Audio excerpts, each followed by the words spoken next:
ଯୋଜନା ଇଚ୍ଛା ତାହା ଆମଠାରେ ପରମେଶ୍ୱର ଦେଖିବାକୁ ଚାହୁଁଛନ୍ତି। ଈଶ୍ୱରୀୟ ବଂଶ, ମନୋନୀତ ବଂଶ, ଅଧିକାର ଯୁକ୍ତ ବଂଶ, ରାଜକୀୟ ବଂଶ କରିବାକୁ ପ୍ରଭୁ ଚାହୁଁଛନ୍ତି। ତ କେମିତି ହେବେ ଏମାନେ?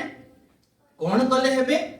ମୋର ପ୍ରିୟମାନେ, ପରମେଶ୍ୱରଙ୍କ ବାକ୍ୟରେ ଲେଖାଯାଏ ସେମାନେ ଯେତେବେଳେ ନ୍ୟାଯ୍ୟ ଜୀବନ କାଟିବେ, ଧାର୍ମିକତାର ଜୀବନ କାଟିବେ, ଈଶ୍ୱରଙ୍କ ପଥରେ ଚାଲିବେ, ତାହେଲେ ସେମାନେ ଈଶ୍ୱରୀୟ ବଂଶ ହେଇପାରିବେ। ତେଣୁ ଆମେ ତାହା ପଢିଥିଲୁ ମଲାଖି 2:15, ଆଦି ପୁସ୍ତକ 18:19, ପୁଣି 19:17 ପଢିଲୁ। ଧାର୍ମିକ ବ୍ୟକ୍ତିକୁ କହିଲେ ପରମେଶ୍ୱର ତୁମେ କଣ କର? ପର୍ବତକୁ ପଳାଅ। ଧାର୍ମିକ ଜୀବନ କାଟୁଥିବା ଲୋକମାନଙ୍କୁ ପରମେଶ୍ୱର ଦୁଷ୍ଟ ମାନଙ୍କ ମଧ୍ୟରେ ଛାଡନ୍ତି ନାହିଁ, ରକ୍ଷା କରନ୍ତି। ପ୍ରେଜ୍ ଦ ଲର୍ଡ, ହାଲେଲୁୟା। 7 ଥର ଧାର୍ମିକ ପଢିଲେ ମଧ୍ୟ ଉଠିବ। ତେଣୁ ପର୍ବତକୁ ପଳେଇବା ପାଇଁ ପରମେଶ୍ୱର ଯେତେବେଳେ କହିଲେ, ପର୍ବତ କହିଲେ ଆକ୍ଷରିକ ପର୍ବତ ନୁହେଁ। କଣ ତାହେଲେ? ସେଇ ପର୍ବତ ଆକ୍ଷରିକ ପର୍ବତ ନୁହେଁ, ତାହା ଆତ୍ମିକ ଜୀବନର ଶୀର୍ଷ ସ୍ଥାନ, ଅର୍ଥାତ୍ ଈଶ୍ୱରୀୟ ଗୁଣ ଏବଂ ସ୍ୱଭାବର ଶୀର୍ଷ। ପ୍ରେଜ୍ ଦ ଲର୍ଡ, ହାଲେଲୁୟା। ଆଉ ସେଇ ଭିତରେ ଆମେ ଆଲୋଚନା କରୁଛୁ ପର୍ବତକୁ ପଳେଇବା ପାଇଁ ପ୍ରଭୁ କହିଲେ ଆମମାନଙ୍କୁ ତାଙ୍କ ବାକ୍ୟ ଦ୍ୱାରା କଣ ଦେଲେ ବୋଲି ଲେଖା ହେଇଛି? ତାଙ୍କ ସତ୍ୟ ବାକ୍ୟ ଦ୍ୱାରା ଆମମାନଙ୍କୁ ଜନ୍ମ ଦେଲେ। ତ ଜନ୍ମ ହେଲା ଶିଶୁ କଣ ହେବାର ଅଛି? ଆଜ୍ଞା ବଢିବାର ଅଛି। କାହିଁକି ବଢିବେ? ଶୁଣୁଥିଲୁ ଆମେ ପରିତ୍ରାଣାର୍ଥେ ବୃଦ୍ଧି ପାଇବାର ଅଛି। କାହିଁକି ବଢିବାର ଅଛି? ଆମକୁ ପରିତ୍ରାଣାର୍ଥେ ବୃଦ୍ଧି। ପିତରରେ ତାହା ଲେଖାଯାଏ। ଜଷ୍ଟ ଟିକେ ଆମେ ଟଚ୍ କରିକି ଆଗକୁ ପଢିବା। ପରିତ୍ରାଣାର୍ଥେ ବୃଦ୍ଧି ଆମମାନଙ୍କୁ କେମିତି ହେବାକୁ ପଡିବ? ବିଶ୍ୱାସରେ ବଢିବାର ଅଛି। ହାଲେଲୁୟା। କାହିଁକି ବଢିବାର ଅଛି? ବିଶ୍ୱାସରେ। ତୁମର ଯଦି ସୋରିଷ ଦାନା ପରି ବିଶ୍ୱାସ ଥାନ୍ତା, ତାହେଲେ କଣ ହେଇଥାନ୍ତା? ପର୍ବତକୁ ସମୁଦ୍ରରେ ଯାଇ ପଡ ବୋଲି କହିଲେ ପଡିଥାନ୍ତା। ତ ବିଶ୍ୱାସ କେମିତି ହେବାର ଅଛି? ସୋରିଷ ଦାନା ପରି ହେବାର ଅଛି। ଆଉ ସୋରିଷ ଦାନା ବଢେ, ବହୁତ ବଡ ଗଛ ହୁଏ। ବିଶ୍ୱାସରେ ପ୍ରଥମରେ ପଢିବାର ଅଛି। ଦ୍ୱିତୀୟରେ ଶୁଣୁଥିଲୁ ସଦ୍ଗୁଣ, ସେଟା ଟିକେ ପଢିଦେବା। ଦ୍ୱିତୀୟ ପିତର 1:5 କି ଦେଖ। ହଁ ହଁ, ଏହି କାରଣରୁ ତୁମ୍ଭେମାନେ ଅତି ଯତ୍ନ ସହକାରେ ବିଶ୍ୱାସ ସହିତ ସଦ୍ଗୁଣ। କାହିଁରେ ସଦ୍ଗୁଣ ଆମେ ଚିନ୍ତା କରୁ? ସଦ୍ଗୁଣରେ ପଢିବାର ଅଛି। ତାପରେ ସଦ୍ଗୁଣ ସହିତ ଜ୍ଞାନ, ସଦ୍ଗୁଣ ସହିତ ତାପରେ କଣ ଅଛି? ଜ୍ଞାନରେ ପଢିବାର ଅଛି। ଆମେ ଜ୍ଞାନର କଥା ଚିନ୍ତା କରୁଅଛୁ। ଜ୍ଞାନ କାହାକୁ କୁହାଯାଏ? ଆମେ 7 ପ୍ରକାର ଜ୍ଞାନର କଥା ଆମେ ବାଇବଲରେ ପଢିଲୁ।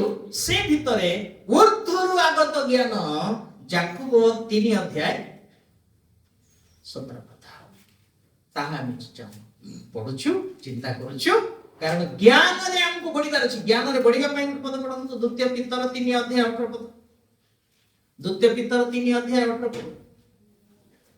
ବରଂ ଆମ୍ଭମାନଙ୍କୁ ପ୍ରଭୁ ତ୍ରାଣକର୍ତ୍ତା ଯୀଶୁ ଖ୍ରୀଷ୍ଟଙ୍କର ଅନୁଗ୍ରହ ଜ୍ଞାନରେ ବୃଦ୍ଧି ପାଉ। କଣ ଅଛି? ଜ୍ଞାନରେ ବୃଦ୍ଧି ପାଉଛି। ଜ୍ଞାନ ଊର୍ଦ୍ଧ୍ୱରୁ ଆଗତ ଜ୍ଞାନ। ଆଉ ଊର୍ଦ୍ଧ୍ୱରୁ ଆଗତ ଜ୍ଞାନ ପ୍ରଥମରେ କଣ ଶୁଣିଲୁ? ପବିତ୍ର। ଆମମାନଙ୍କର ପରମେଶ୍ୱର ପବିତ୍ର, ତାଙ୍କର ନାମ ପବିତ୍ର, ତାଙ୍କର ଇଚ୍ଛା ପବିତ୍ର, ତାଙ୍କର ବାକ୍ୟ ପବିତ୍ର। ତାଙ୍କର ଉପାସନା କେମିତି ହେବା ଦରକାର? ତାଙ୍କୁ ଯାହା ଆମେ ଦେଉ ଭେଟି ତାହା କେମିତି ହେବା କଥା? ପବିତ୍ର, ତାହାଙ୍କର ସୀମା ପବିତ୍ର, ତାହାଙ୍କର ଭିତ୍ତିମୂଳ ପବିତ୍ର, ତାହାଙ୍କର ଆବାସ ପବିତ୍ର, ତାହାଙ୍କର ସ୍ଥାନ ପବିତ୍ର, ତାହାଙ୍କର ସିଂହାସନ ପବିତ୍ର, ତାହାଙ୍କର ଗୃହର ଶୋଭା। ତ ସେଇ ରାଜ୍ୟକୁ ଯିବା ଲୋକମାନେ କେମିତି ହେବା କଥା ଆଜ୍ଞା? ଯେମିତି ଚଳିବ ନାହିଁ, ପବିତ୍ର ହେବା ଅଛି। ତେଣୁକରି ଏ ପବିତ୍ରତା ପାଇଁ ଜଷ୍ଟ ଟିକେ ଟଚ୍ କରିବା ପାଇଁ ଗୋଟେ ପଦ ପଢିବା।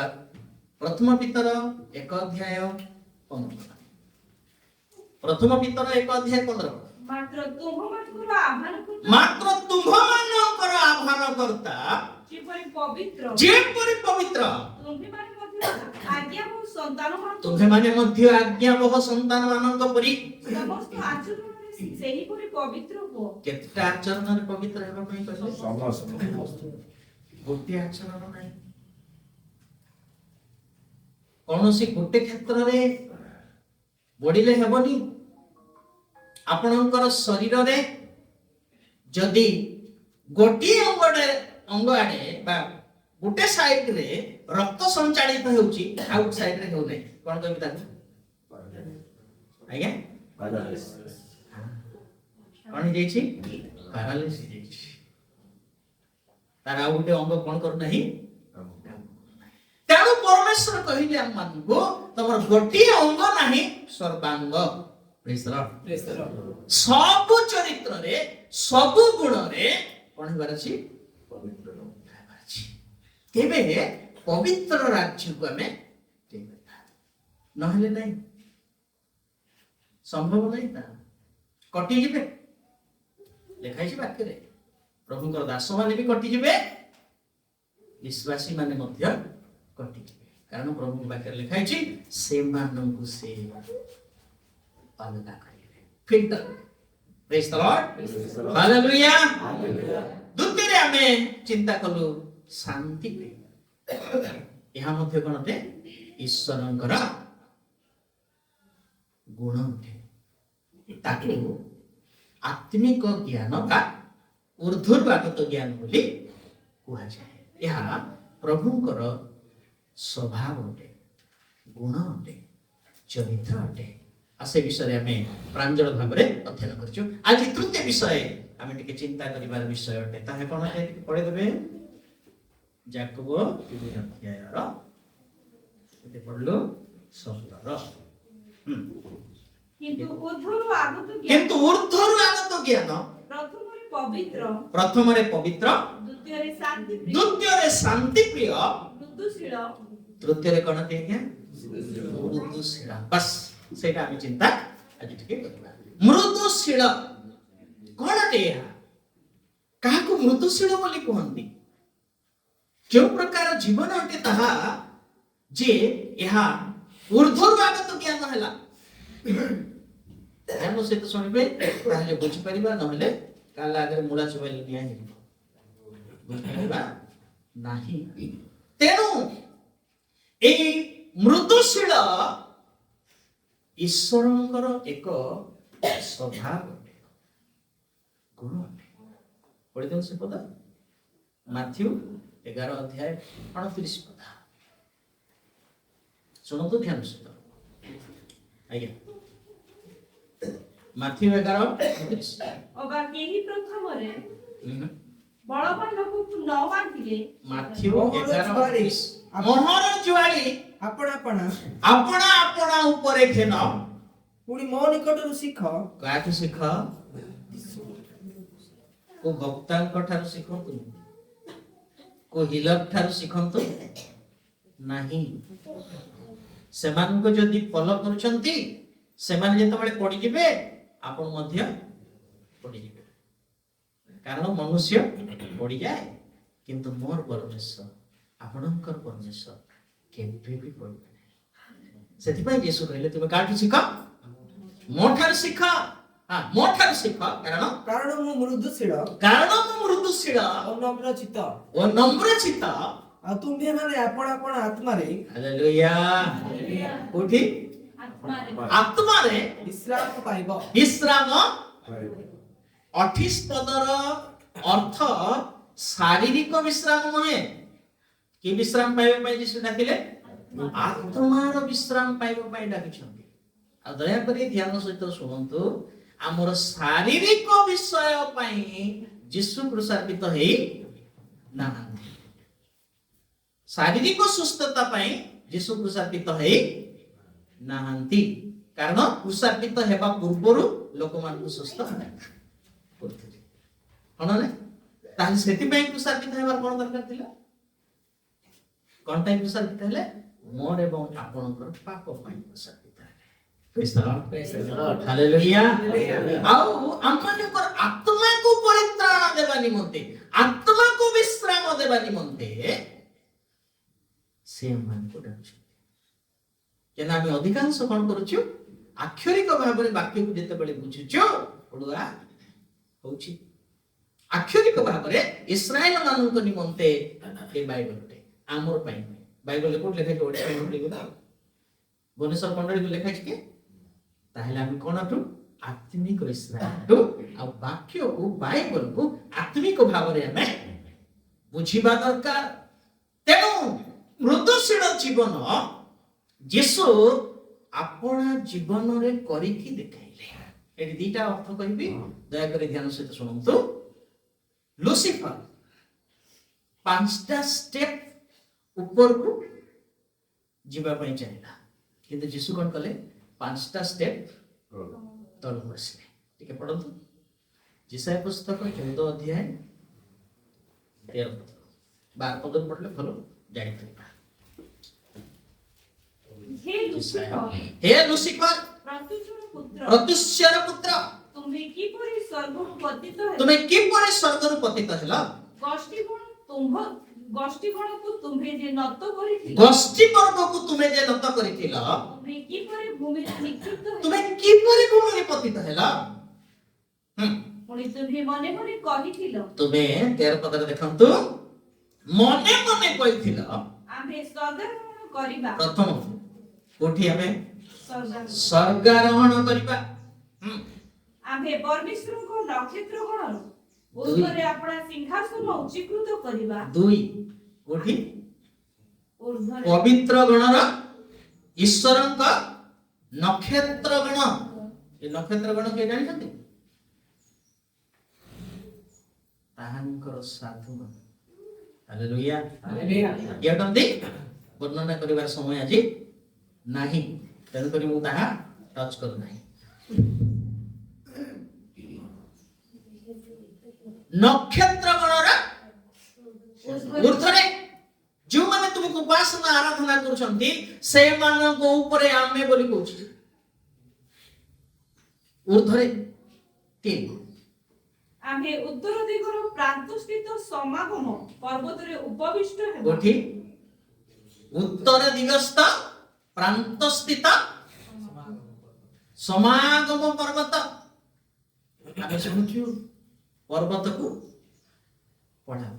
आत्मिक जीवन रो टॉप रे थिबा लोक मानको ऊपरे आमे कहूछि से। ठीक बुझबा ପାଇଁ चेष्टा करंतु। केते गला एटा? 4 पढ़ो।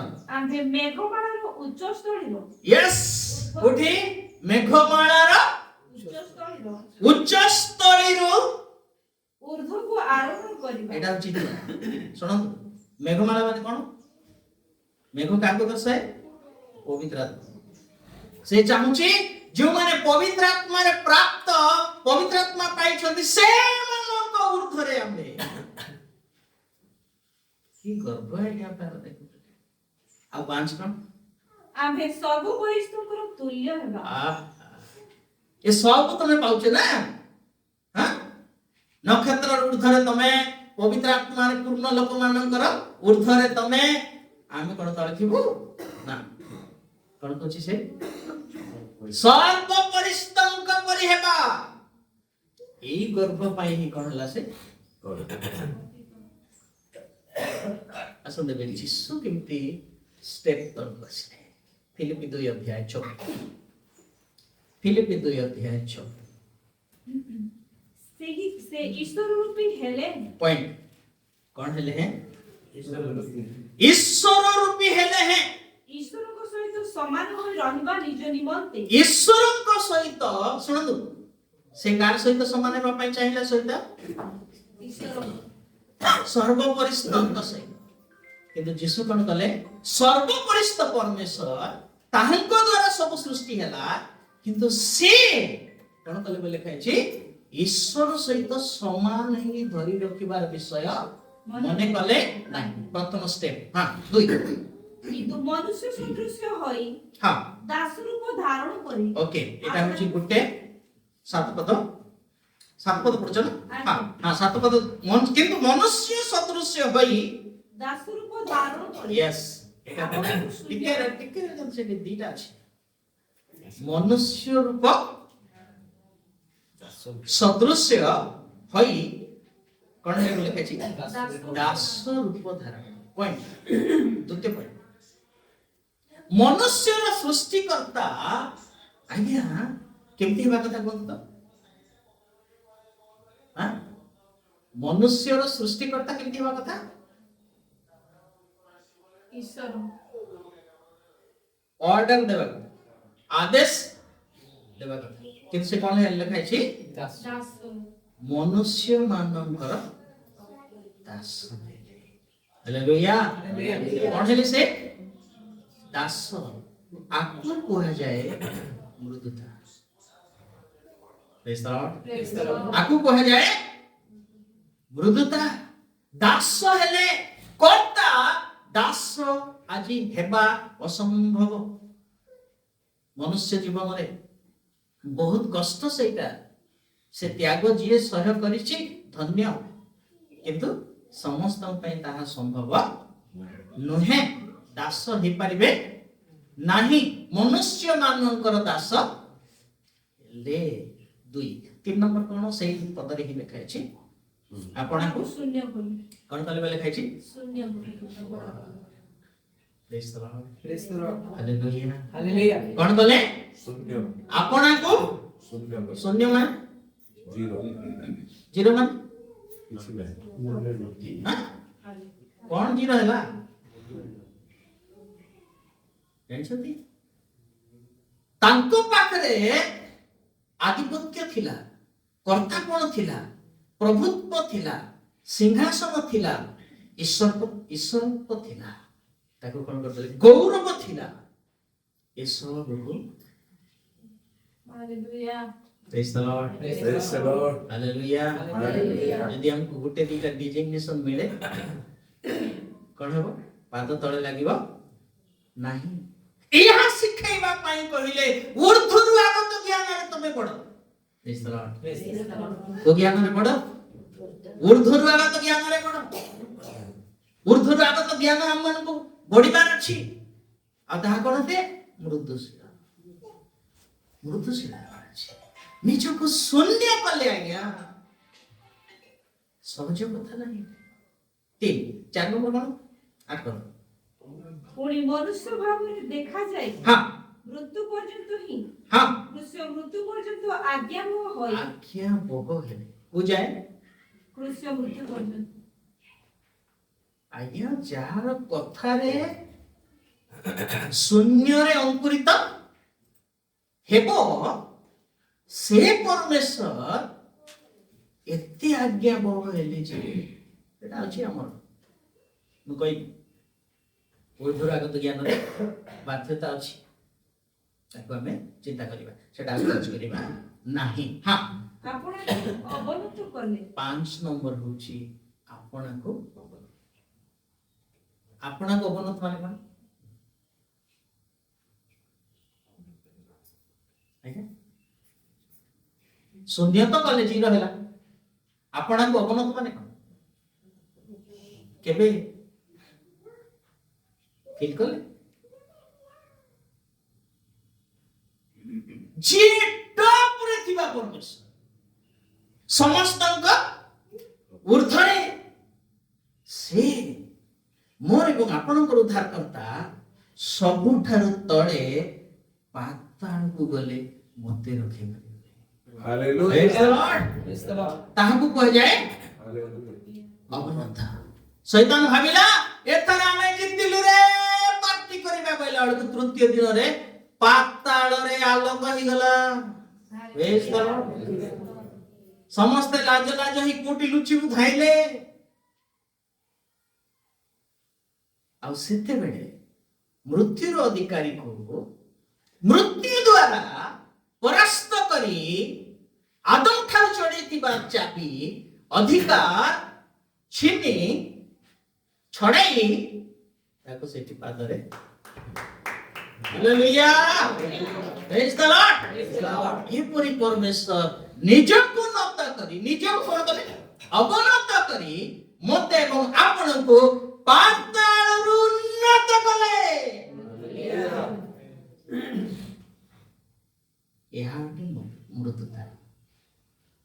ଆଉ ପ୍ରଭୁ ତାହା ଆମମାନଙ୍କୁ ଶିଖାଉଛନ୍ତି ବାବୁ ମୋର ଝିଅ ମୋର ପୁଅ ତମେ ଯୋଉଠି ଅଛ ତାହା ବର୍ତ୍ତମାନ ଆମର ଇଲାକା ନାହିଁ। କାହାର ଇଲାକାରେ ଅଛି ସେଟା ସମସ୍ତ ବନ୍ଧୁ ଆତ୍ମାର ଇଲାକାରେ ଅଛି, ଶୈତାନର ଇଲାକାରେ ଅଛି। ତେଣୁ ସେ କଣ କରିବ ତମମାନଙ୍କୁ ତମ ପାଖରେ ଗୋଟେ ଶରୀର ଅଛି ଯୋଉ ଶରୀର କାମନା ଚାହେଁ, ଯୋଉ ଶରୀର ଅଭିଳାଷ ଚାହେଁ, ସେ କଣ କରିବ ତାଙ୍କୁ ସେଇ ଶରୀର ଦେଇକି ତମ ଭିତରେ ଗୋଟେ ଉତ୍ତେଜନା ସୃଷ୍ଟି କରିବ। ଦେଖିଲୁ ତତେ କହିଲା ହଁ ତୁ ବି କହ କଣ କରେ ପ୍ରତିଶୋଧ ନେଇଯା। କାହାର କାମ ଏଇଟା ଶୈତାନ। ଆଉ ସେ ଆମମାନଙ୍କୁ ପ୍ରବର୍ତ୍ତାଏ ଏ ଶରୀର ମାଧ୍ୟମ ଦେଇକି ଆଉ କଣ କରୁଛି ଈଶ୍ୱରଙ୍କ ରାଜ୍ୟରୁ ଆମକୁ ବଞ୍ଚିତ କରୁଛି। ଏଥିପାଇଁ ପ୍ରଭୁ କହିଲେ ବାବୁ ଏଇ ଜ୍ଞାନ ଜଗତର ଲୋକମାନଙ୍କୁ ନାହିଁ, ତାହା ଊର୍ଦ୍ଧ୍ୱରୁ ଆଗତ ଜ୍ଞାନ ଅଟେ। ଆଉ ସେଇ ଜ୍ଞାନ ଯଦି ତମେ ଶିଖିବ ତହିଁରେ ତମେ ବଢିବ ତାହେଲେ ତାକୁ ତୁମେ ପରାସ୍ତ କରିପାରିବ। Praise the Lord. Hallelujah. ଏହି ଜ୍ଞାନ ଆମମାନଙ୍କୁ ଦରକାର। ଏଥିପାଇଁ ଊର୍ଦ୍ଧ୍ୱରୁ ଆଗତ ଜ୍ଞାନ ବୋଲି ପ୍ରଭୁ ପବିତ୍ର ଆତ୍ମା ଯାକୋବଙ୍କୁ ଜଣାଇଲେ। ଊର୍ଦ୍ଧ୍ୱରୁ ଆଗତ ଜ୍ଞାନ ମୃଦୁଶୀଳ ଅଟେ। 2 ନମ୍ବର ଏଟା ଆମେ ପ୍ରଥମ ନମ୍ବର ଚିନ୍ତା କଲେ ମୃଦୁଶୀଳ। ଦ୍ୱିତୀୟ ପଏଣ୍ଟ ପ୍ରଥମ ତିମୋଥୀ 3:3 କଥା। ପ୍ରଥମ ତିମୋଥୀ 3:3 କଥା।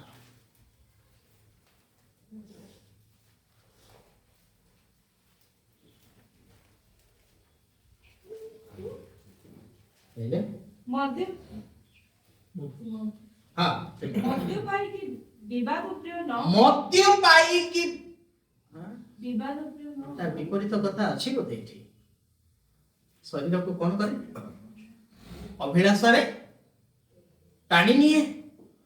ମଦ୍ୟ ପାଇ କି विवाद प्रिय न हो ବିବାଦ ପ୍ରିୟ ନ ହୋଇ बर मृदुशील କଣ ହେଇଯାଉ मृदुशील ମୃଦୁଶୀଳ निर्विरोध ନିର୍ବିରୋଧ व निर्लोभ हेबे ଆଉ ନିର୍ଲୋଭ ହେବେ। କିଏଟା ଜଣେ ମଣ୍ଡଳୀକୁ ପରିଚାଳନା କରୁଥିବା ସେବକମାନେ, ପାଳକମାନେ, ଅଧ୍ୟକ୍ଷମାନେ, କର୍ମକର୍ତ୍ତାମାନେ ଯେଉଁମାନେ ଲିଡ୍ କରିପାରନ୍ତି ସେମାନଙ୍କୁ ପ୍ରଭୁ କହୁଛନ୍ତି ତମେ ମୋ ଠାରୁ ଶିଖ ଅଛି ମୁଁ କହିବି।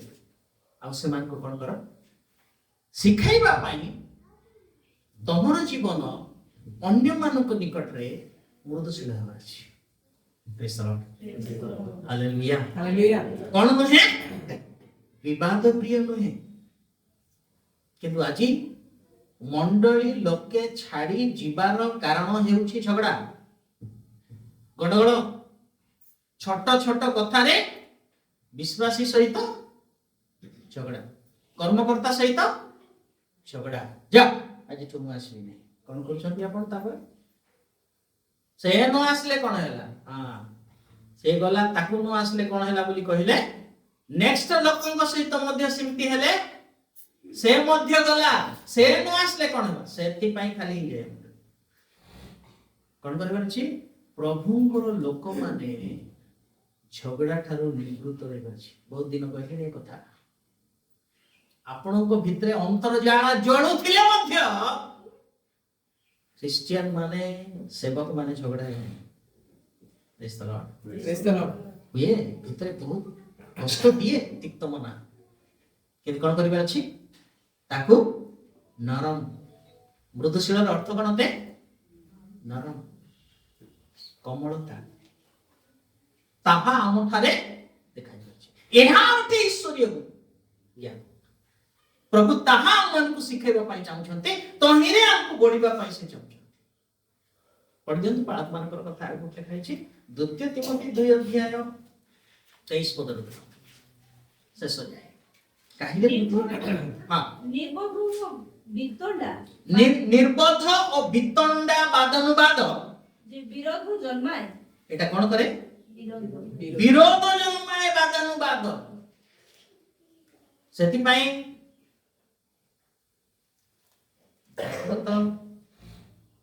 युक्ति तर्क को जानतु आपनकर जेते बाइबल ज्ञान थाउ मत थर कहले आगमन विषय रे आपण कहिबे गुप्त आगमन विषय रे आ जणे फाइट करबा लोक थियो तांको हमें डाकिलु आ कहबे मो कहले मो जिबिनी मोर काम सेटा नुहे कारण बाइबल मते मना करूछि जिबार नाही जेते ज्ञान थिले भी जिबार नाही करिबार नाही ता मने रखंतु आपण तांको उत्तर देले तार मुख बंद हो जानि छु हमें तथापि जीवन नहीं कहीं ताहा विरोध जन्माए कौन करिबो आपण माने बुझी पाछंती कि जानि पाछंती कि नहीं मु जानि जेते बेले आपण जनकू डोमिनेट कला भलिया कथा वार्ता करी ताकू चुप कर देले शैतान आपण को भीतर गर्भ कर दियो आ कहबो देखिलो हां तू न कहितले आपी को उत्पात हेई थांता तेनु ताकू चुप कर देलु तोरपरी बड़ लोक तोरपरी गेट लोक जणा नाही केमती हम भीतर से प्रवेश करछि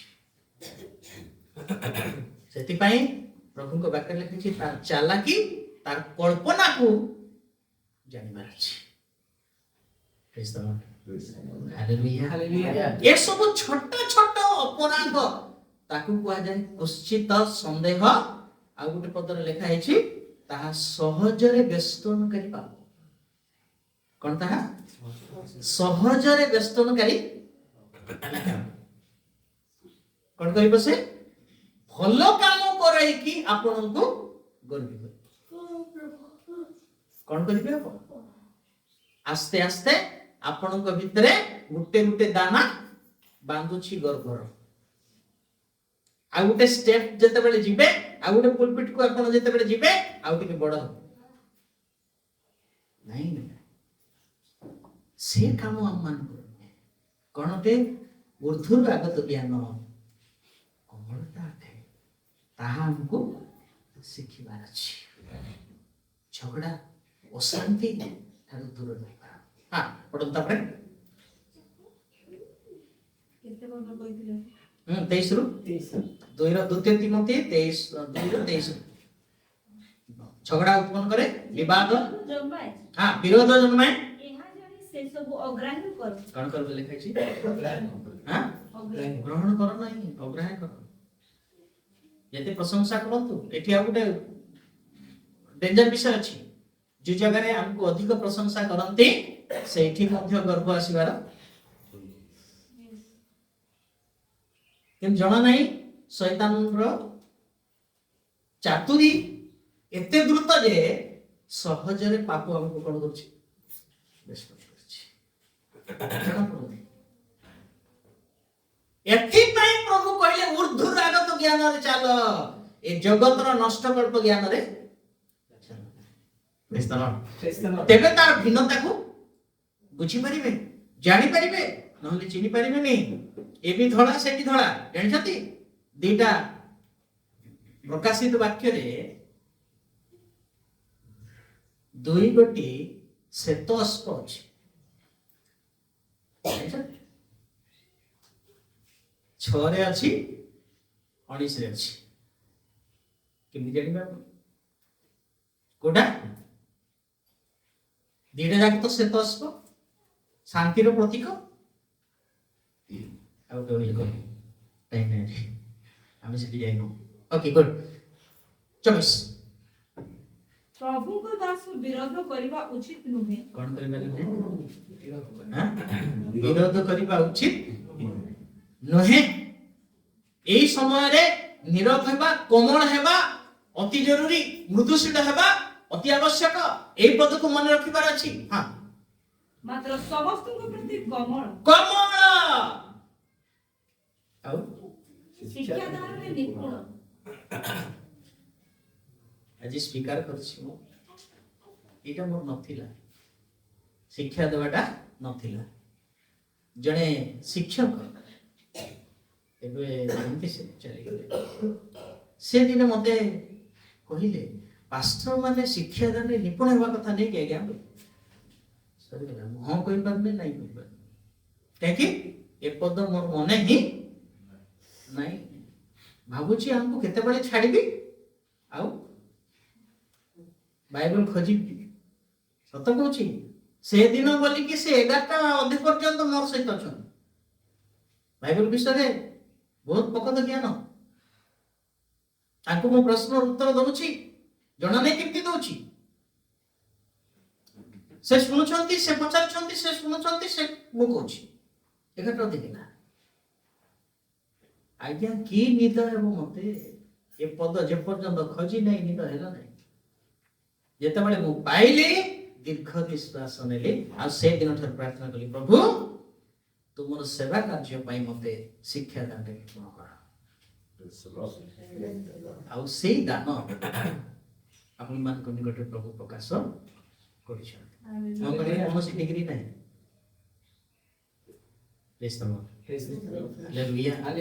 ତେଣୁ ଗୋଟେ ଗୋଟେ ପଦ ଆପଣମାନଙ୍କର ମୋର ଜୀବନକୁ ସଜାଡ଼ି ଦିଏ।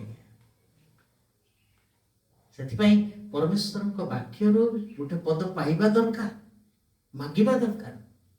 ଆଉ 2-3 ଥର ଏ ବିଷୟରେ ମୋର ଭାବାଣୀ ହେଲା କି ତମକୁ ପ୍ରଭୁ ଶିକ୍ଷା ଦାନ ଦେଇଛନ୍ତି। ପ୍ରଚାର ଶିକ୍ଷାର ଦାନ, ଶିକ୍ଷା ଦିଅ। ସେଥିପାଇଁ ମୁଁ ପ୍ରଚାର କରେ ନାହିଁ, ଅଧିକାଂଶ ମୋର ପ୍ରଚାରରେ ଶିକ୍ଷା ଦିଏ। ଶିକ୍ଷା ଦାନରେ ନିପୁଣ ହୁଅ। ତାପରେ 25 ସହିଷ୍ଣୁ ହେବା ଏବଂ ବିରୋଧୀମାନଙ୍କୁ ମୃଦୁ ଭାବରେ ଶାସନ କରିବା ଉଚିତ। କେମିତି? ମୃଦୁ ଭାବରେ। ଚିଙ୍ଗୁଡ଼ି ମାଛ ଭଳିଆ ଦେଉଥିବେ, ହଁ କି ନାଇଁ?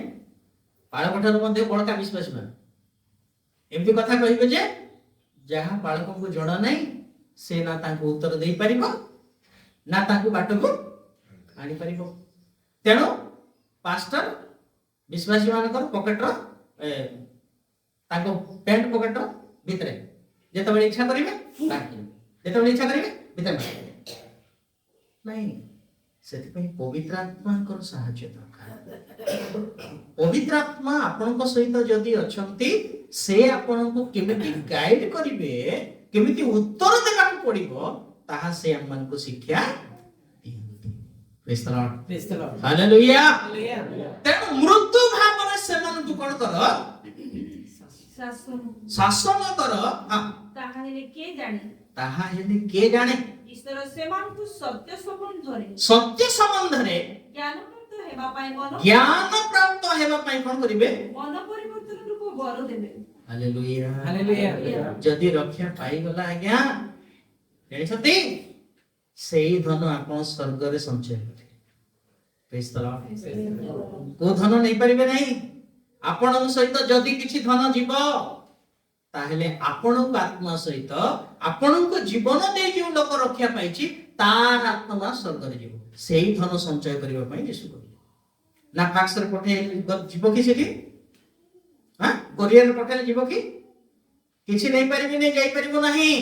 ଗୋଟିଏ ବିଷୟ ଯାଇପାରିବ, ଆଉ ମତେ ଏବଂ ଆପଣଙ୍କୁ ଯାହା କରିବାର ଅଛି। କାଲି ସାର୍ କହୁଥିଲେ, ଅନ୍ତତଃ ଆଉ ଜଣେ 2 ଜଣଙ୍କୁ ନେଇ ଆସନ୍ତୁ। କେମିତି ନେଇ ଆସିବେ? ଆଜି ନେଇ ଆସିଲା ଭଳିଆ ସମ୍ଭାବନା ନାହିଁ। ଆପଣଙ୍କର ଜୀବନ କଥା ହେବାର ଅଛି। Praise the Lord. ମୋର ଜୀବନ କଥା ହେବାର ଅଛି ତାଙ୍କୁ। ତେବେ ସେମାନେ ପ୍ରଭୁଙ୍କ ନିକଟକୁ ଆସିବେ। ଆପଣଙ୍କର ବାଇବଲ ଭର୍ତ୍ତି ଜ୍ଞାନ ଆଉ ଜଗତର ସେମାନଙ୍କର ଯୋଉ ବେଦ ଗୀତା ଅଛି ସେ ସବୁ ଜ୍ଞାନ ଲୋକଙ୍କୁ ପରିବର୍ତ୍ତନ କରିପାରିବ ନାହିଁ। ପ୍ରଭୁ ଯେ ପର୍ଯ୍ୟନ୍ତ ତାକୁ ଆକର୍ଷଣ କରିନାହାନ୍ତି। କିନ୍ତୁ ଆମର କାମ କଣ ଅଟେ? ଆଦର୍ଶ ଜୀବନ କାଟିବା ଅଛି ସେମାନଙ୍କର। ହାଲେଲୁୟା। ତାହା ଯେତେବେଳେ ହେବ ଝରଣା ପରି ଆପଣଙ୍କର ଚର୍ଚ୍ଚକୁ ଆସିବେ। ମୁଁ କାହାକୁ ଡାକେ ନାହିଁ, ମତେ ଏଇଟା ଶିଖେଇ ନାହାନ୍ତି ପଢିବା।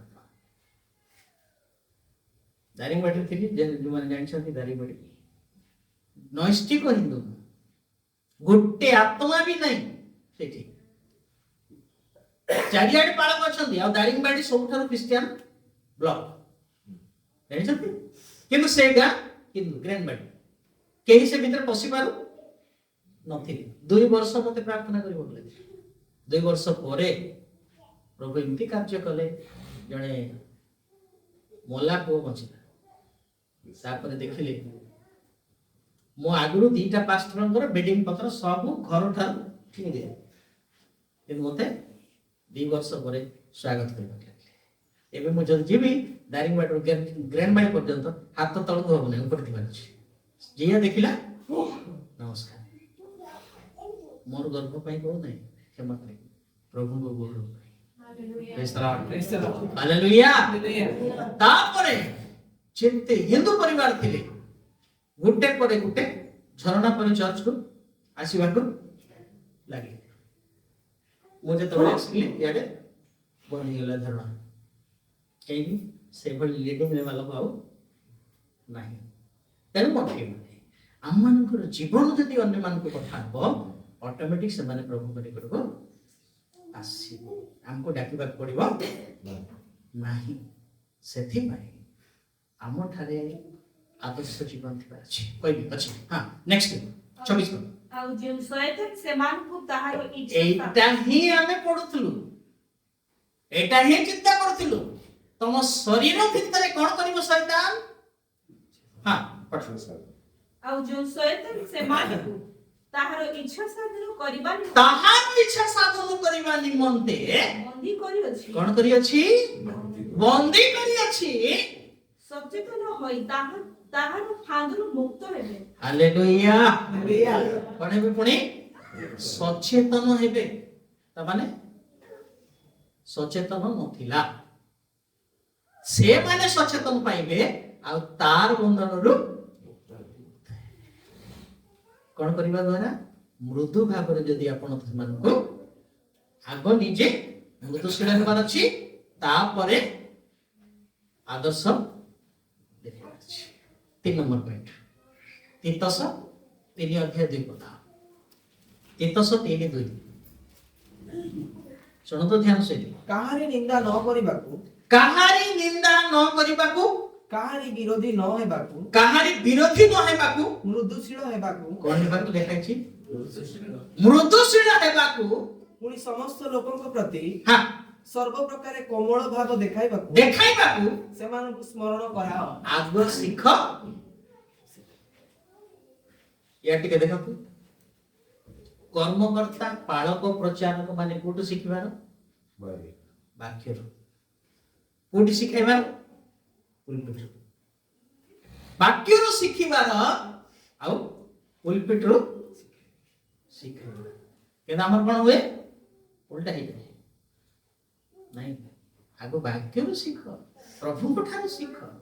ନିଜେ ଶିଖିବା। ମୁଁ ଶିଖୁଛି ଏସବୁ ପ୍ରକାଶନ ବହୁତ ଥର କହିଲିଣି, କ୍ଷମା କରନ୍ତୁ ପ୍ରଭୁ, ଆପଣମାନଙ୍କୁ ସେଇଥିପାଇଁ କହୁଛି। 25 ଥର ବାଇବଲ ପଢି ସାରିଲା ପରେ ଏ ପ୍ରକାଶନ ପ୍ରଭୁ କେତେ ସଂଘର୍ଷ କରିବାକୁ ପଡିଥିବ ତାହେଲେ। ଆଉ ଆଜି ବି ଷ୍ଟଡି କରେ ମୁଁ। ସବୁଦିନ ମୋର ବାଇବଲ ଅଧ୍ୟୟନ ଥିବ, କିଛି ନଥିଲେ ବି ସବୁଦିନ ଅଧ୍ୟୟନ କରେ, କିନ୍ତୁ କିଛି ଜାଣିନି।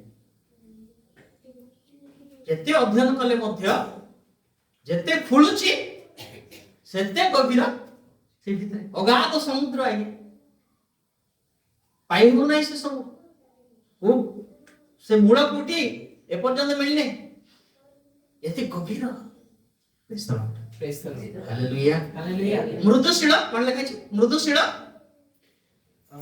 हेबाकू पुणी समस्त लोकଙ୍କ प्रति समस्त लोकଙ୍କ प्रति सर्व प्रकारे सर्व प्रकारे कोमଳ ଭାବ ଦେଖାଇବାକୁ कोमल भाव देखाइबाकू ସେମାନଙ୍କୁ ସ୍ମରଣ କରାଅ। कोन कर स्मरण केमती कराइबे निजे आग शिखिबार अछि निज ठारे थिबार अछि ताहेले जणको स्मरण कराइबे नहेले ही परिबो नाही यहा आम जीवन रे प्रकाशित हेबार अछि जेतेबेले आम जीवन रे देखा जीवो ताहेले आमे अन्य जणको देखाइ परिबा मने पकाई दे परिबा हां जणे मधु आउ जणे मधु तू मधु छाड़ बोली कौन तू हां आगो देख रे तोर सेति पे यीशु कहले तो आखिर कोन करबी आगो कड़ी काठ काढ तापर से कुटा को छटटा को देखिबू आगो निज को सजाई जेते बेले हम निज को सजाईबा आज्ञा प्रथम रे परमेश्वर हम प्रति खुशी praise the Lord Praise the Lord. आसे व्यवहार करबा निमंते ग्रहण योग्य पात्र अछि सेति सब पात्र मध्यरु निजको पवित्र कर बोली कहछि सेवनक मध्यरु तमे निजको पवित्र कर ताहेले से कोन करिवे ग्रहण करिवे तेनु अन्य को शिखाइबा निमंते प्रथम रे हमको कोन करिबार अछि आज्ञा जे हां ए पद पई टिके सहायक पद गोटे द्वितीय करंती 10 अध्याय 1 द्वितीय करंती 10 अध्याय 1 ତୁମ୍ଭମାନଙ୍କୁ ସାକ୍ଷାତରେ ତୁମ୍ଭମାନଙ୍କ ସାକ୍ଷାତରେ ତୁମ୍ଭମାନଙ୍କ ମଧ୍ୟରେ ନମ୍ର ତୁମମାନଙ୍କ ମଧ୍ୟରେ ନମ୍ର କିନ୍ତୁ ଅସାକ୍ଷାତରେ ତୁମ୍ଭମାନଙ୍କ ପ୍ରତି ସାହସିକ ଯେ ମୁଁ ପାଉନ ଅସାକ୍ଷାତରେ ତୁମ ନିକଟରେ ମୁଁ ସାହସିକ ଯେ ମୁଁ ପାଉଲ ମୁଁ ନିଜେ ଖ୍ରୀଷ୍ଟଙ୍କ ମୃଦୁ ଓ କୋମଳ ଭାବ ସ୍ମରଣ କରାଇ ତୁମ୍ଭମାନଙ୍କୁ ଅନୁରୋଧ କରେ କଣ କରିଛନ୍ତି ଆଜ୍ଞା ଖ୍ରୀଷ୍ଟଙ୍କର ମୃଦୁକୁ ସ୍ମରଣ କରୁଛନ୍ତି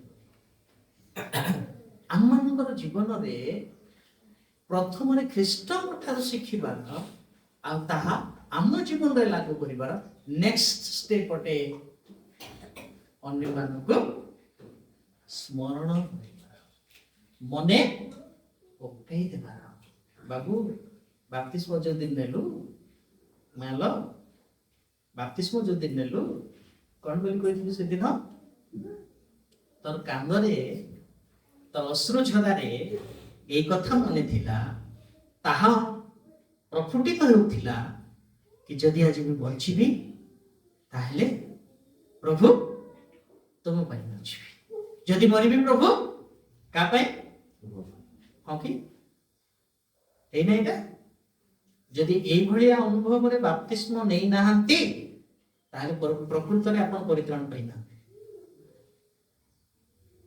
ନର୍ମାଲି ବାହାଇବା ପାଇଁ ପରିତ୍ରାଣ ମାନେ ବାପ୍ତିସ୍ମ ନେଲେ ନଚେତ୍ ଖ୍ରୀଷ୍ଟିଆନ ପରିବାର ବୋଲିକି ବାପ୍ତିସ୍ମ ନେଇଛନ୍ତି ତାର ଭ୍ୟାଲିଡିଟି ସରିଗଲା ସେଟା କାମ ଦେବ ନାହିଁ କାରଣ ପରିତ୍ରାଣ ବ୍ୟକ୍ତିଗତ ଅଟେ ଏଟାକୁ ପାରିବାରିକ ନୁହେଁ ମାଣ୍ଡଳିକ ନୁହେଁ ବ୍ୟକ୍ତିଗତ ଭାବରେ ଯୀଶୁଙ୍କୁ ତ୍ରାଣକର୍ତ୍ତା ରୂପେ ଗ୍ରହଣ କରିବାର ଅଛି ମନ ନିଜେ ପରିବର୍ତ୍ତନ କରିବାର ଅଛି ପାପ ନିଜେ ସ୍ୱୀକାର କରି ଛାଡ଼ିବାର ଅଛି ଆଉ ଜଗତର ସ୍ୱଭାବ ଗୁଣ ଚରିତ୍ର ଠାରୁ ଅଲଗା ହେବାର ଅଛି ତେବେ ଆପଣଙ୍କର ମନ ପରିବର୍ତ୍ତନ ଭ୍ୟାଲିଡି ଆପଣଙ୍କର ବାପ୍ତିସ୍ମ ଭ୍ୟାଲିଡି ଆଉ ଯୋଉ ଆତ୍ମା ପାଇଛନ୍ତି ତାହା ଭ୍ୟାଲିଡି ନହେଲେ ଆପଣ ସେଇ କାଦୁଅରେ ହିଁ ଅଛନ୍ତି ଧ୍ୟାନ ସହିତ ଶୁଣନ୍ତୁ ତେଣୁ ସେଇଦିନ ଏହା ପ୍ରକାଶ କରୁଥିଲା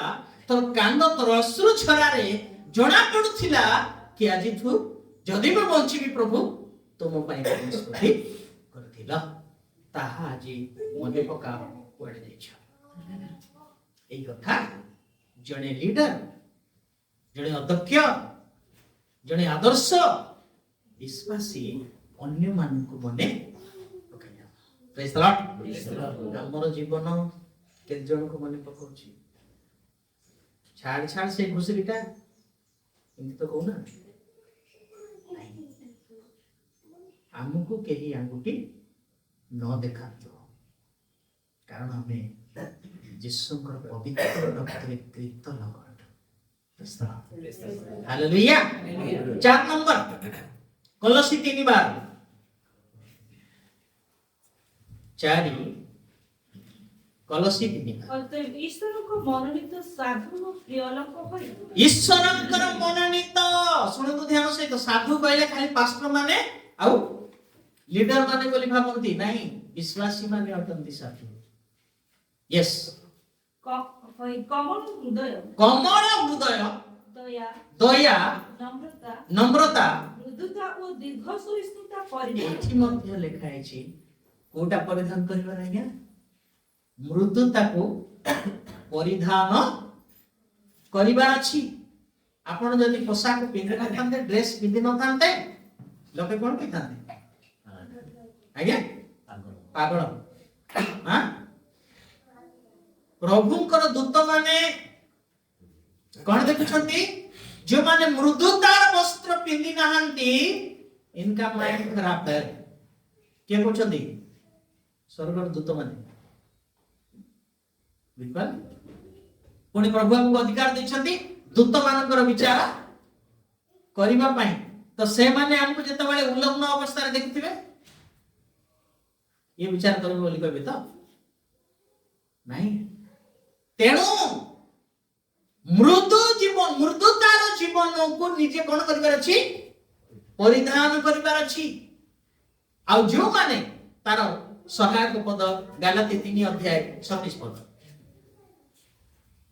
ଗାଲାତି 3:27 ଯେଣୁ ତୁମ୍ଭେମାନେ ଯେବେ ଯେଣୁ ତୁମ୍ଭେମାନେ ଯେତେ ଲୋକ ଖ୍ରୀଷ୍ଟଙ୍କ ଉଦ୍ଦେଶ୍ୟରେ ବାପ୍ତିଜିତ ହୋଇ ଖ୍ରୀଷ୍ଟଙ୍କ ଉଦ୍ଦେଶ୍ୟରେ ବାପ୍ତିଜିତ ହୋଇଅଛ, ତୁମ୍ଭେମାନେ ସମସ୍ତେ ଖ୍ରୀଷ୍ଟଙ୍କୁ ପରିଧାନ କରିଅଛ। ହାଲେଲୁୟା। ମାନବ ଦୃଷ୍ଟିରେ ତ ଯୀଶୁ ଗୋଟେ ମନୁଷ୍ୟ ଭାବରେ ଆସିଲେ, ଠିକ ତ? କାଲି ଆମେ ମନେ ପକଉଥିଲୁ ତାଙ୍କୁ କେମିତି ପିନ୍ଧିଲେ? ଆଜ୍ଞା, ଜଣେ ମନୁଷ୍ୟକୁ ଆଉ ଜଣେ ମନୁଷ୍ୟ ପିନ୍ଧିବ କି? ହ୍ୟାଲୋ, କେମିତି ପିନ୍ଧିଲେ ବୋଲେ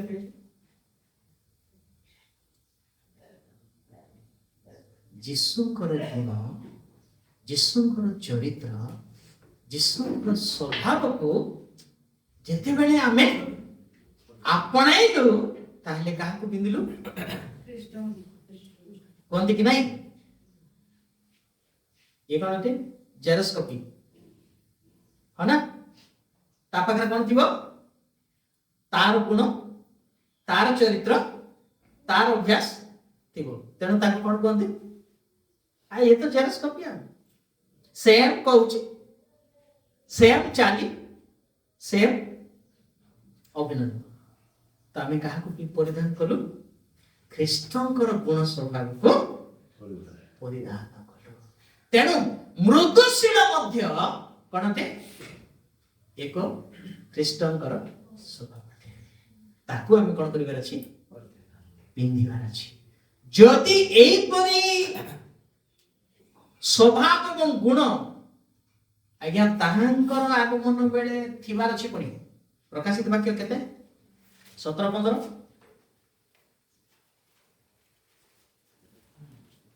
ଆଉ ଶ୍ରୀମନ୍ତ୍ରୀ କହିଲେ, ସେ ମନ୍ତ୍ରୀ କହିଲେ, ଯେଉଁ ଜଳରାଶି ନିକଟରେ ତୁମ୍ଭେ ନା ନା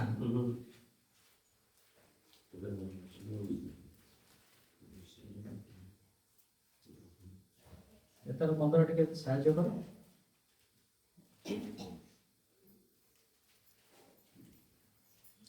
ଷୋହଳ ଦେଖ ଦେଖ ଆମେ ଚର କରି ଆସୁଅଛୁ। କେମିତି ଆସିବେ ପୁଣି ଆଜ୍ଞା? ହାଁ ଚର ଚର କହିକି ଆସିବ ନାଇଁ? ଆଜି ତମ ଘରେ ଚୋରେଇବାକୁ ଆସିଛି, ତୁ ଭଲରେ ଶୋଇଥା ବୋଲି କହିବୁ କି ନାଇଁ? ଏହା ଗୁପ୍ତ ଆଗମନର ଏକ ଲକ୍ଷଣ ଅଟେ, ଏକ ରୂପକ ଅର୍ଥ ଅଟେ। ଯୀଶୁ କେମିତି ଆସିବେ? ଚୋର ହୋଇ ଆସିବେ। ଟିକେ ମନେ ରଖନ୍ତୁ ଜ୍ୱର କେମିତି ଆସିବ ତାପରେ ଯେ ଜାଗ୍ରତ ଥାଇ କଣ ଯେ ଜାଗ୍ରତ ଥାଇ ଯେ ଜାଗ୍ରତ ଥାଇ ଆପଣା ବସ୍ତ୍ର ରକ୍ଷା କରି କଣ କରିବାର ଅଛି ଆଜ୍ଞା ହାଁ ବସ୍ତ୍ର ରକ୍ଷା ମୃଦୁଶୀଳର ବସ୍ତ୍ର ନମ୍ରତାର ବସ୍ତ୍ର ଧାର୍ମିକତାର ବସ୍ତ୍ର ପରିତ୍ରାଣର ବସ୍ତ୍ର ଏମିତି ଅନେକ 10 ପ୍ରକାର ବସ୍ତ୍ର ଅଛି ଏସବୁ କଣ ଥିବାର ଅଛି ଆମ ଠାରେ ଥିବାର ଅଛି ପିନ୍ଧି ଥିବାର ଅଛି ସେ ସବୁକୁ ଯଦି ଶୈତାନ ଛଡେଇକି ନେଇଗଲା ଆଜ୍ଞା ଆପଣ ଉଲଗ୍ନ ଆଉ ଏ ଉଲଗ୍ନ ଲୋକ ଈଶ୍ୱରଙ୍କ ରାଜ୍ୟର ଅଧିକାରୀ ହେଇପାରିବ ନାହିଁ ମହାଭୋଜରେ ଜଣେ ବିବାହ ବସ୍ତ୍ର ପିନ୍ଧି ନଥିବା ଲୋକଙ୍କୁ ଗୃହକର୍ତ୍ତା ଯେତେବେଳେ ଦେଖିଲେ ବେଶ ତା ପାଇଁ ଗୋଟେ ଡ୍ରେସ ଆଣି ଦିଆରେ ବୋଲି କହିଲେ ନେଇକି କଲେ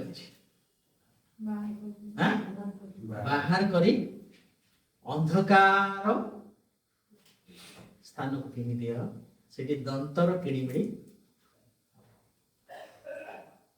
ତେଣୁ ଯୀଶୁ ଆମମାନଙ୍କୁ ଊର୍ଦ୍ଧ୍ୱରୁ ଆଗତ ଜ୍ଞାନ ରେ ବଢିବା ପାଇଁ ଶିଖିବା ପାଇଁ ଆମମାନଙ୍କୁ ଏଇ କଥା କହୁଛନ୍ତି ତୁମର ବସ୍ତ୍ର ତୁମ ପାଖରେ ଆଉ ରକ୍ଷା କର ପଢ ସେ ଧନ୍ୟ ହଁ କାରଣ ତାହା କଲେ ଆପଣା ବସ୍ତ୍ର ରକ୍ଷା କରେ ସେ ଧନ୍ୟ କାରଣ ତାହା କଲେ ତାହା କଲେ ସେ ଉଲଙ୍ଗ ହୋଇ ବୁଲିବ ନାହିଁ ଉଲଙ୍ଗ ହୋଇ ବୁଲିବ ନାହିଁ ଲୋକେ ତାହାର ନିଜ ଦେଖିବେ ନାହିଁ ଆତ୍ମିକ ଅର୍ଥରେ ବୁଝିବା ପାଇଁ ଚେଷ୍ଟା କରନ୍ତୁ ଶାରୀରିକ ଅର୍ଥାତ ଆକ୍ଷରିକ ଅର୍ଥ ନାହିଁ ଆତ୍ମିକ ଅର୍ଥରେ ଆପଣ ବସ୍ତ୍ର ପିନ୍ଧିଛନ୍ତି ତ କାହିଁକି କଥା ଲେଖାଗଲା ତାହେଲେ ଏଇ କଥା ଆତ୍ମିକ ବସ୍ତ୍ର କଥା ଆଉ ସ୍ୱର୍ଗରେ ଆତ୍ମିକ ବସ୍ତ୍ର ପିନ୍ଧିବା ଲୋକମାନେ ହିଁ ଥିବେ ସେଠି ଉଲଗ୍ନ ଲୋକ ପ୍ରବେଶ କରିପାରିବେ ନାହିଁ ଆଜ୍ଞା ତେଣୁ ମୃଦୁଶୀଳକୁ ଆମେ କଣ କରିବାର ଅଛି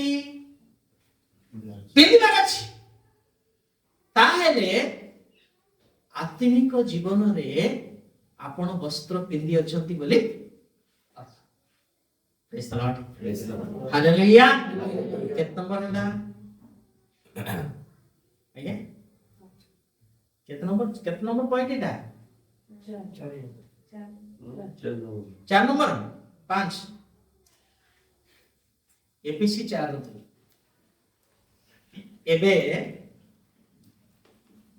ଅର୍ଥାତ୍ ସର୍ବ ପ୍ରକାର ନମ୍ରତା ସର୍ବ ପ୍ରକାର ନମ୍ରତା ମୃଦୁତା ଏଠି ଅଛି କି ମୃଦୁତା ଓ ଦୀର୍ଘ ସହିଷ୍ଣୁତା ସହ ପ୍ରେମରେ ପରସ୍ପର ପ୍ରତି ସହନଶୀଳ ହୁଅ ହାଲେଲୁୟା ଏବେ ପରିଧାନ କଲା ପରେ ଆମ ଜୀବନରେ ତାହା କାର୍ଯ୍ୟକାରୀ ହେବାର ଅଛି ଆପଣଙ୍କର ମୋ ଜୀବନର ମୃଦୁତା କୋମଳ ଜୀବନ ଅନ୍ୟମାନଙ୍କ ନିକଟରେ କଣ ହେବାର ଅଛି ଡାଇରେକ୍ଟ ଅଛି ସେ ପଦ ଦେଖେଇବୁ ଶେଷରେ ଅନ୍ୟମାନଙ୍କ ନିକଟରେ ଆଦର୍ଶ ହେବାର ଅଛି ଅନ୍ୟମାନଙ୍କ ସହିତ ଆମର ଜୀବନକୁ ଦେଖିଲେ ସେମାନେ ଏ ଜଣେ ପ୍ରଭୁଙ୍କର ଲୋକ ଭିନ୍ନ ଲୋକ ବୋଲି କହିପାରୁଛି ପୃଥକୀକୃତ ଲୋକଠୁ ଆମେ ଅଲଗା ଲୋକଠୁ ଆମେ ଜଗତ ଠାରୁ ଆମମାନଙ୍କୁ ପ୍ରଭୁ ଅଲଗା କରିଛନ୍ତି ତାଙ୍କର ହେବା ପାଇଁ ସେଥିପାଇଁ ଆମଠାରେ ଈଶ୍ୱରୀୟ ଗୁଣ ସ୍ୱଭାବ ଦେଖାଯିବାର ଅଛି ତହିଁରେ ଆମେ ବଢିବାର ଅଛି ତାହା ଗୋଟେ ପାହାଚ ପର୍ବତ ଚଢିବାଟା ସେଇ ପାହାଚ ଚଢି ଆମକୁ ଯିବାକୁ ପଡିବ ପର୍ବତରେ ଶୀର୍ଷକୁ ଯିବାକୁ ପଡିବ ଆମକୁ ପର୍ବତକୁ ପଳାଅ ରହିବାର ନାହିଁ ପ୍ରାନ୍ତର ରହିବାର ନାହିଁ କି ଡାହାଣକୁ ବାମକୁ ମଧ୍ୟ ଦେଖିବାର ନାହିଁ ଲଟନ କହିଲେ ତମେ ପଛକୁ ଅନେଇବ ନାହିଁ କିନ୍ତୁ ମୁଁ ତ କହେ ତମେ ଡାହାଣକୁ ଦେଖିବ ନାହିଁ ବାମକୁ ବି ଦେଖିବ ନାହିଁ କାରଣ ବାମ ପଟର ସ୍ତ୍ରୀ କହୁଛି ଇଏ ଶୁଣିଲ କଣ ତାଙ୍କର ଗୋଟେ ହାରଟି ଆଣିଲେ ପରା ତାମାନେ ଇନଡାଇରେକ୍ଟଲି ସେୟାର କରୁଛନ୍ତି ଆମେ ବି ଆଣିଲେ ଭଲ ହେଇଥାନ୍ତା ତେଣୁ ଏ କଲଚରକୁ ଯାଆନ୍ତୁ ନାହିଁ କୋଉଟା ଏଇଟା ବାମ ଆଉ ଡାହାଣ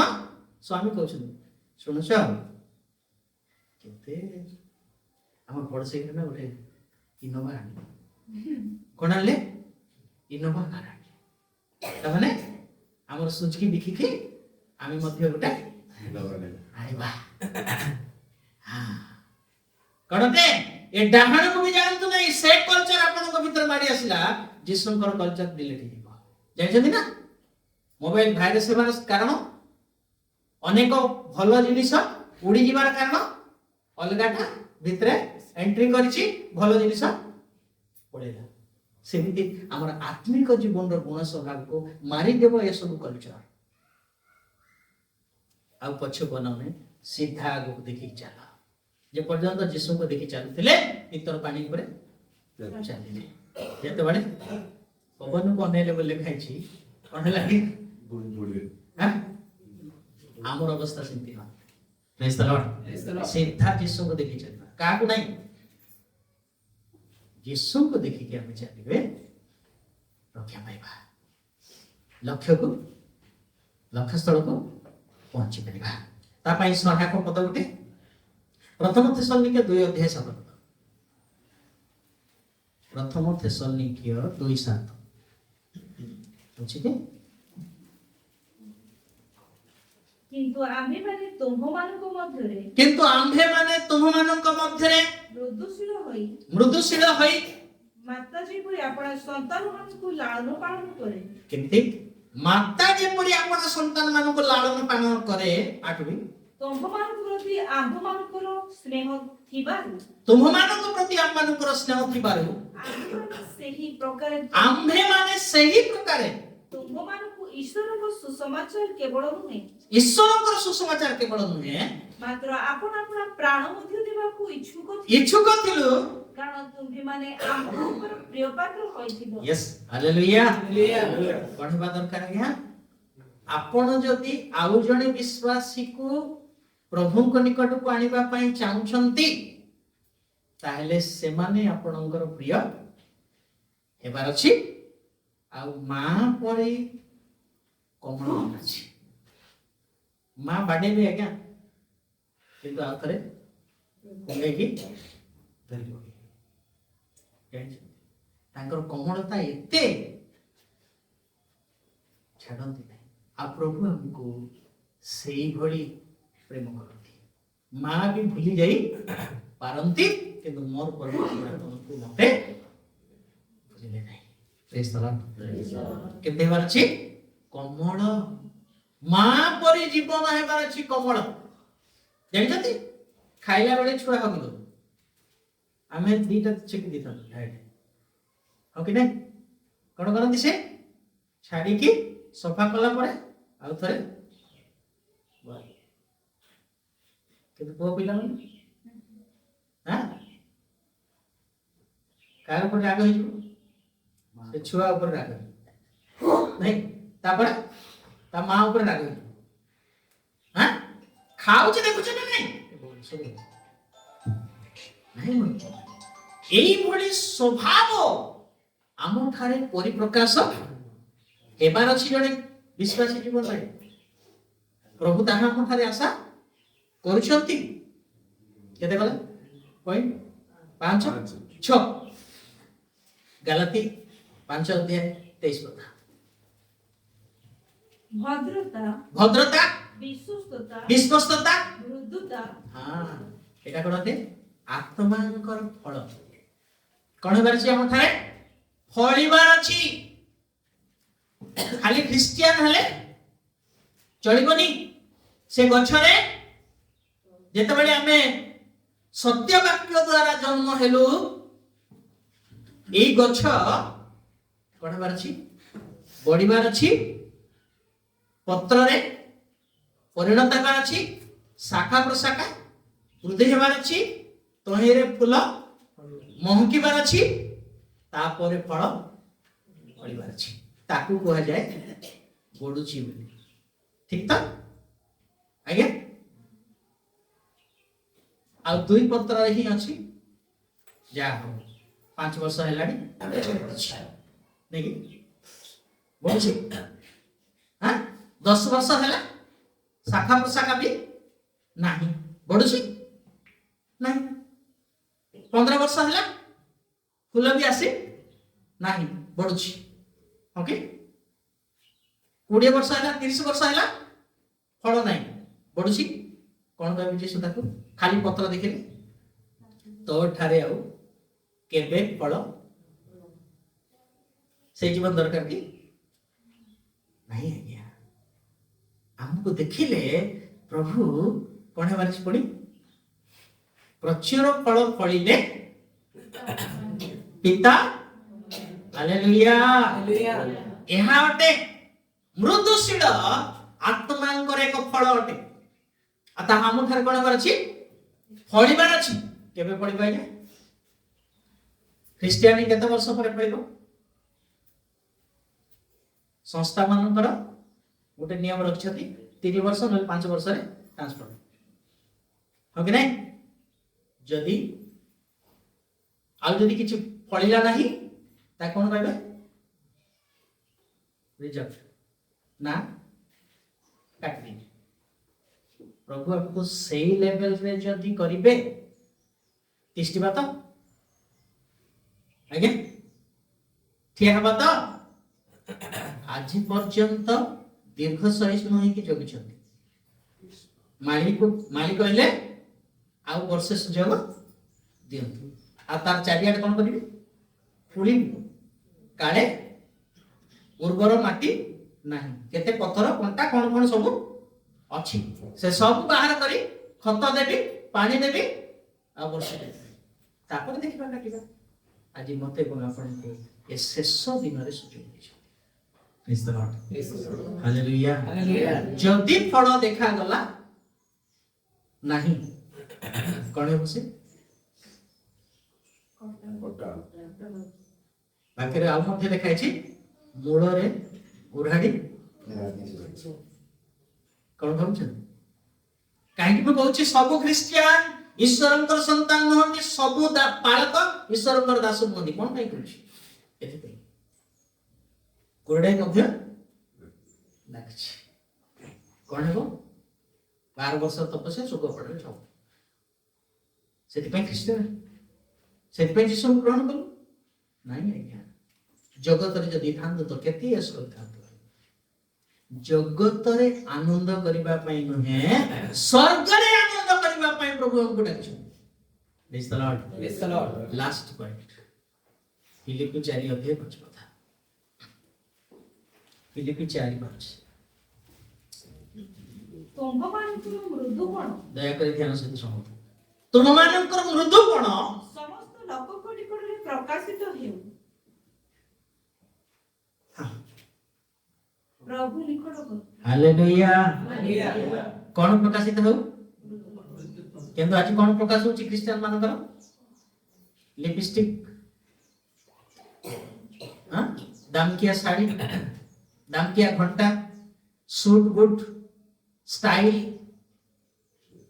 एटा ही समाज रे प्रकाश पाउची किंतु कोटा प्रकाश पाए बोली कहले प्रभु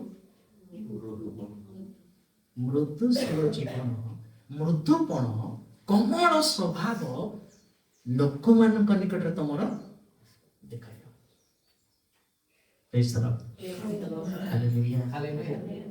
तेबे चिन्हिबे आज्ञा जानिबे एमाने जदि प्रभु को लोक यहाँ ठारे पवित्र आत्मा अछंती पवित्र आत्मा गाइड करुछंती ये पवित्र आत्मा को द्वारा परिचालित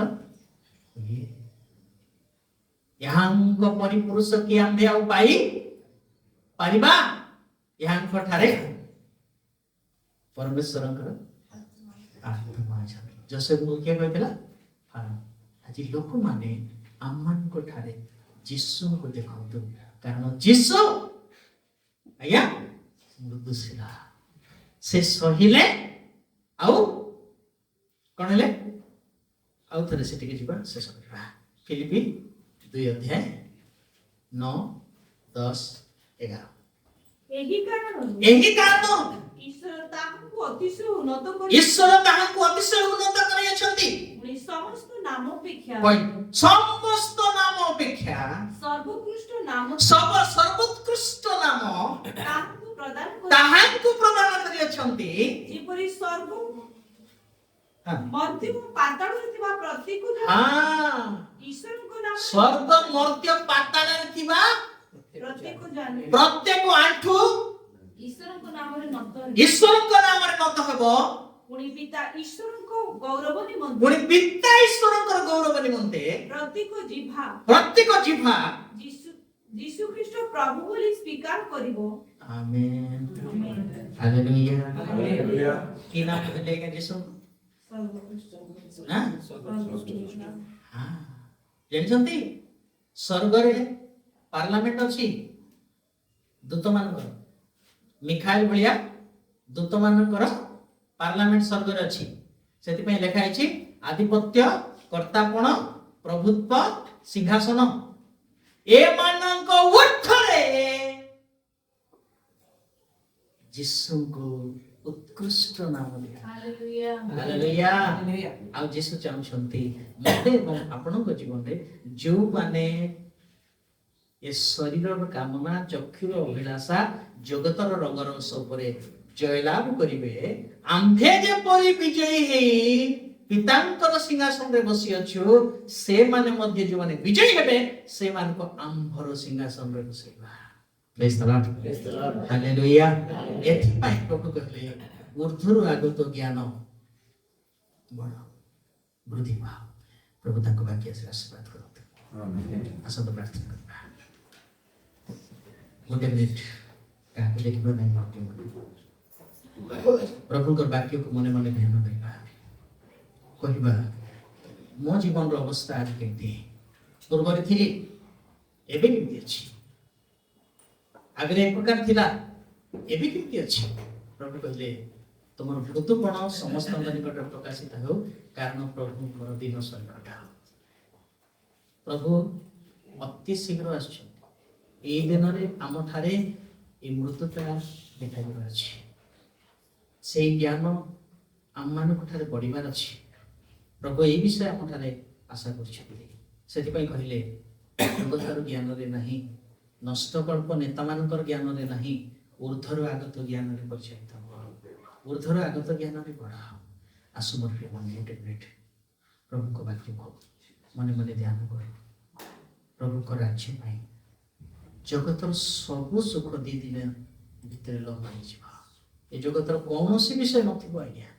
ନିଆଁରେ ପୋଡ଼ିବ ସେଥିପାଇଁ ପ୍ରଭୁ ଆମମାନଙ୍କୁ ସ୍ୱର୍ଗ ରାଜ୍ୟରେ ଅନନ୍ତ ରାଜ୍ୟରେ ଅଂଶୀ ହେବା ପାଇଁ ତାଙ୍କ ରାଜ୍ୟର ଅଂଶୀ ତାଙ୍କ ଗୌରବର ଅଂଶୀ ହେବା ପାଇଁ ଡାକିଛନ୍ତି ଆହ୍ୱାନ କରିଛନ୍ତି ଆପଣ ରକ୍ତରେ କିଣିଛନ୍ତି ଏଥିପାଇଁ ସେ ଚାହୁଁଛନ୍ତି ଈଶ୍ୱରୀୟ ବଂଶରେ ପରିଣତ ହେବା ପାଇଁ ଆସୁ ଗୋଟେ ମିନିଟ୍ ପ୍ରାର୍ଥନା କର ଧନ୍ୟବାଦ ପିତା ତୁମର ମହାନ ଅନୁଗ୍ରହ ପାଇଁ ତୁମର ଦୟା ପାଇଁ ପ୍ରଭୁ ବାସ୍ତବରେ କୋଟି କୋଟି ଲୋକଙ୍କ ଭିତରେ ମୋତେ ବାଛିଲୁ ପ୍ରଭୁ ମୋତେ ପୃଥକ କଲ ପ୍ରଭୁ ଆପଣା ରକ୍ତରେ ମୋତେ କିଣିଲ ପ୍ରଭୁ ଧନ୍ୟବାଦ ଦେଉଛି ମୁଁ ତ ସେଥିପାଇଁ ଯୋଗ୍ୟ ନୁହେଁ ପ୍ରଭୁ ମୋ ପରି ଅଯୋଗ୍ୟକୁ ଆପଣା ରକ୍ତ ଦେଇ କିଣି ପିତାଙ୍କ ନିକଟରେ ଯୋଗ୍ୟ କଲ ଧନ୍ୟବାଦ ଦେଉଛି ତୁମକୁ ପରିଧାନ କରିବା ପାଇଁ ମୋତେ ଦେଲ ତୁମର ପୂର୍ଣ୍ଣ ସ୍ୱଭାବ ଚରିତ୍ରକୁ ଆପଣେଇବା ପାଇଁ ଦେଲୁ ପ୍ରଭୁ ସେଥିପାଇଁ ଧନ୍ୟବାଦ ଦେଉଛି ଆମ ସମସ୍ତଙ୍କୁ ଯୀଶୁଙ୍କ ନାମରେ ଆଶୀର୍ବାଦ କର ତୁମ ରାଜ୍ୟ ପାଇଁ ପ୍ରସ୍ତୁତ କରିଦିଅ ପ୍ରଭୁ ଏ ଜଗତର ଭବିଷ୍ୟତ ନାହିଁ ଅଳ୍ପ ଦିନ ପ୍ରଭୁ କିନ୍ତୁ ତୁମେ ଅନନ୍ତ କାଳ ସ୍ଥାୟୀ ଅଟ ସେଇ ରାଜ୍ୟର ଅଧିକାରୀ ହେବା ପାଇଁ ମୋତେ ଏବଂ ଆପଣମାନଙ୍କୁ ମର୍ତ୍ୟମାନେ ଆଜି ଡାକିଛନ୍ତି ଧନ୍ୟବାଦ ଦେଉଛି ପ୍ରଭୁ ଆମମାନଙ୍କୁ ତୁମେ ଡାକିଲ ପୃଥକ କଲ ଆପଣ ରକ୍ତରେ କ୍ରୀତ କଲ ପ୍ରଭୁ ତୁମର ଗୌରବ କରିଛ ବାକ୍ୟର ଶ୍ରୋତା ନାହିଁ ପାଳନକାରୀ ହେବ ଅନୁଗ୍ରହ ଦିଅ ସଦାରାତ୍ରିକୁ ମଧ୍ୟ ଅନୁଗ୍ରହ କର ପ୍ରଭୁ ତାଙ୍କର ଆତ୍ମିକ ଚକ୍ଷୁ ଯୀଶୁଙ୍କ ନାମରେ ଖୋଲି ଦିଅ ଏ ଶରୀରର ଚକ୍ଷୁ ମୁକ୍ତ ହେବା ଠାରୁ ବଡ଼ ବିଷୟଟି ଆତ୍ମିକ ଚକ୍ଷୁ ଖୋଲିବାଟା ଯେପରି ସେ ତୁମକୁ ଦେଖିପାରିବେ ଏ ଅନୁଗ୍ରହ ଦିଅ ବୋଲି ପ୍ରାର୍ଥନା କରୁଛୁ ଆତ୍ମିକ ଚକ୍ଷୁ ଉନ୍ମୁକ୍ତ ହେଲେ ଶାରୀରିକ ଚକ୍ଷୁ ଅଟୋମେଟିକ ଭଲ ହେଇଯିବ ଏ ଅନୁଗ୍ରହ ଦିଅ ବୋଲି ପ୍ରାର୍ଥନା କରୁଛୁ ଏ ପୁଅକୁ ମଧ୍ୟ ତୁମର ସ୍ତର ଦେଉଛୁ ପ୍ରଭୁ ଦୟାକରି ତାର ଆତ୍ମିକ ଚକ୍ଷୁ ଖୋଲ ପରିତ୍ରାଣକୁ ଦିଅ ତାର ଗୋଡ଼ ଅଟୋମେଟିକ ଭଲ ହେଇଯିବ ଆମ ସମସ୍ତଙ୍କୁ ଆଶୀର୍ବାଦ କର ଧନ୍ୟବାଦ କଥା ହେଲ ସେଥିପାଇଁ ଧନ୍ୟବାଦ ଦେଉଛୁ ସଂଶୋଧନ କଲ ସେଥିପାଇଁ ଧନ୍ୟବାଦ ଦେଉଛୁ ପୁନର୍ବାର ପ୍ରେମ କରି ତୁମ ନିକଟକୁ ଆସିବାର ସୁଯୋଗ ଦେଲ ସେଥିପାଇଁ ଧନ୍ୟବାଦ ଦେଉଛୁ ପ୍ରାର୍ଥନା ଶୁଣିଥିବା ଧନ୍ୟବାଦ ପୁନର୍ବାର ଆମେ ସମସ୍ତଙ୍କୁ ତୁମ ହସ୍ତରେ ସମର୍ପଣ କରି ତୁମର ଆଗମନ ପାଇଁ ପ୍ରସ୍ତୁତ କର ତୁମେ ଧନ୍ୟବାଦ ଦେଇ ପ୍ରିୟ ପ୍ରଭୁ ଯୀଶୁ ଖ୍ରୀଷ୍ଟଙ୍କ ପବିତ୍ର ନାମରେ ମାଗୁଅଛୁ ପିତା